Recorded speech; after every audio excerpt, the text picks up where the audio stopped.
Okay, welcome everyone to week 10. This is our week 10 presentation for online composition. I hope that the cherry blossoms inspire you with thoughts of spring and working hard, because there's a lot going on in week 10. Okay, first thing is I want you to familiarize yourself with the Purdue Online Writing Lab, or the Purdue OWL, for MLA format. I don't believe necessarily in teaching you MLA format explicitly. Instead, I think that because MLA format has constant updates, and because depending on your discipline and depending on the course, you'll be required to use a different format. So maybe APA format, possibly Chicago style. So because of that, it's really important that you just learn how to use the tool based on what kind of citation style is expected for the course that you're in. Know that the Purdue OWL has the same kind of formatting guide for every single type. So if you learn how to use it, you'll always be able to do it correctly. One of the things that I always think about, I know in all my graduate coursework, I always did my paper first. That was the most important part. I wrote my paper. I didn't worry about citation style while I was drafting and editing and revising. And then I just knew that there was going to be one day right before the paper was due that I was just going to have to sit down, take a deep breath, and know that I was going to spend a couple hours making sure all my formatting was correct. So I think that's always worked for me. It's a pretty good way to go about it. When you look on your screen, I took some screenshots from the MLA side of the OWL, and I just want you to see that the navigation bar that's on the left side of the screen is the first screenshot here on the left side. Please make sure that you understand first how to deal with in-text citations, whether they're short quotations, long quotations, generally how it works. I took screenshots of some of those earlier pages here.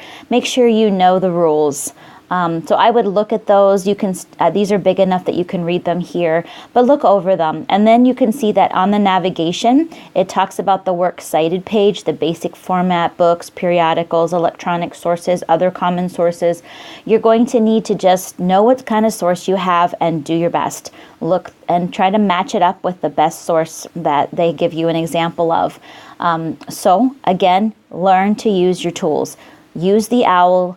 I used it all through grad school, whether I was using Chicago, APA, or MLA. It works.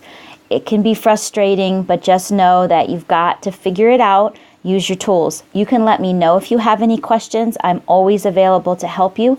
Come during office hours. We'll slog through it together, but know that the expectation is that you will use this tool and you will get your citations correctly. Okay, so on to week 10. What's going on this week? The first thing I want to tell you about is there's a suggested schedule for the week. Yes, there is. There absolutely is. It's because there's a lot to do. Now, I don't take all 16 hours of what I can offer every week. This week, I will take them. Hopefully, you work during spring break. You've heeded my warnings that week 10 was a big week, and hopefully you've worked ahead.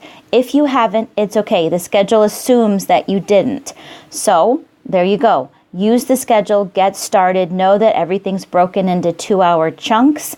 Plan to give me 2 hours of your time every day this week. You can do it. There's 1 week that's like this. You can do it.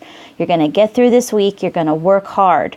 Know that after this week is our heavy learning week. It's where you're going to start really figuring out how to write a synthesis paper in an inductive style. There's lots of hand-holding in the beginning, and then it gradually releases the responsibility onto you. There are 3 synthesis papers, 2 of which you'll write this week, and 1 you will write next week. Lots of help on the first one, a good amount of help on the second, and you're pretty much on your own on the third, which is why it's due in the next week, so you'll have more time to deal with that when you're on your own. Plan out your schedule, stick to it, use my schedule or don't. Know that these are 2-hour chunks, so divide it up in a way that makes sense to you, but plan the week out. You cannot be successful this week if you don't take it in small chunks. So there is a suggested schedule. Please use it. Please make your own. Come see me if you need help. Okay. Next, the first thing that's going to happen this week is your mentor text for the rhetorical mode essay. It is one that I wrote, and there's also one that my colleague Meg wrote, and you heard her in the Meg and Jan show. There are actually now 3 Meg and Jan shows. 2 of them you'll listen to this week, one you've already heard. So once we led you through that first stop of legal justice, know that I wrote an entire paper and so did Meg. So what's nice about this mentor text is not only do you get to see our inductively ordered definition papers that just like you're expected to write in a journey, you'll also see on the right side of the screen structural comments where we point out what we're doing and why we're doing it. Again, all of that is going to teach you how to write this kind of paper. So just like with the personal narrative, you are going to read this and then you are going to post on the discussion board. This is a mentor text. So just like we did with the narrative, go ahead and post what you're learning about this style of writing on the discussion board.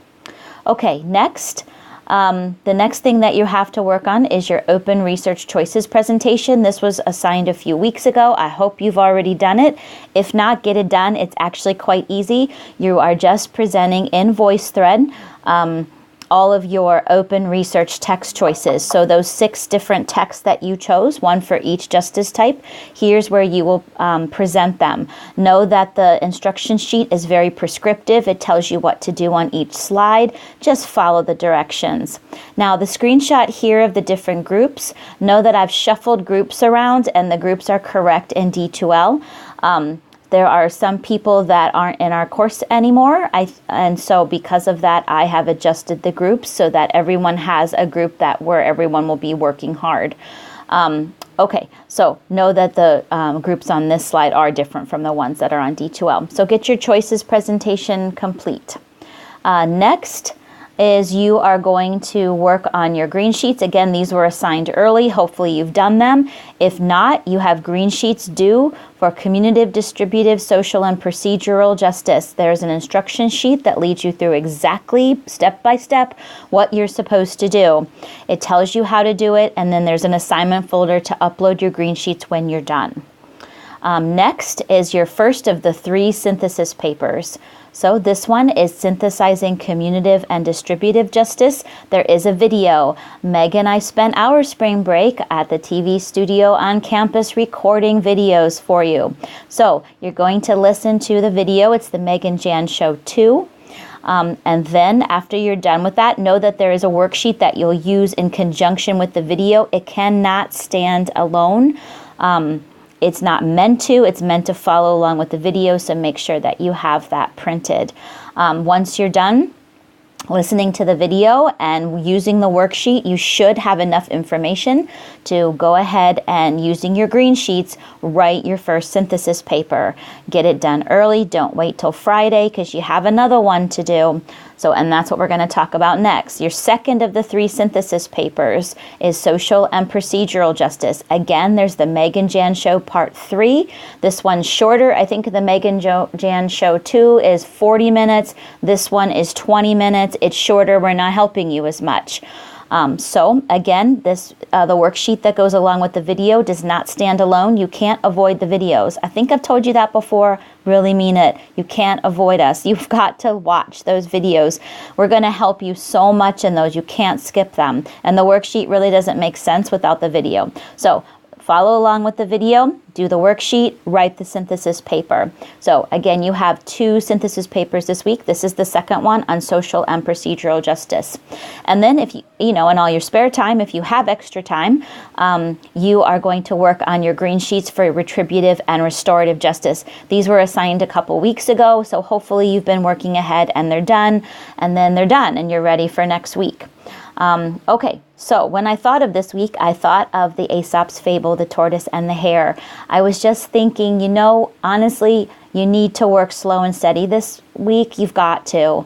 2-hour chunks every day is what I would recommend. Hopefully you've worked ahead so you have even less work to do, but slow and steady wins the race. You cannot start this week's work like Wednesday and think you're going to get it all done by Friday. Please plan out your week, get it done, slow and steady.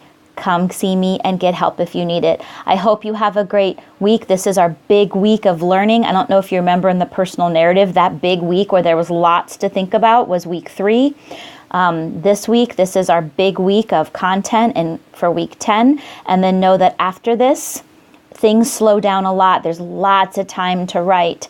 Week 11 and 12 are lots of time to breathe and write and revise and think and get help. So put the work in now, knowing that you will have that time to rest and write after this. So have a good week. Let me know what you need and have fun.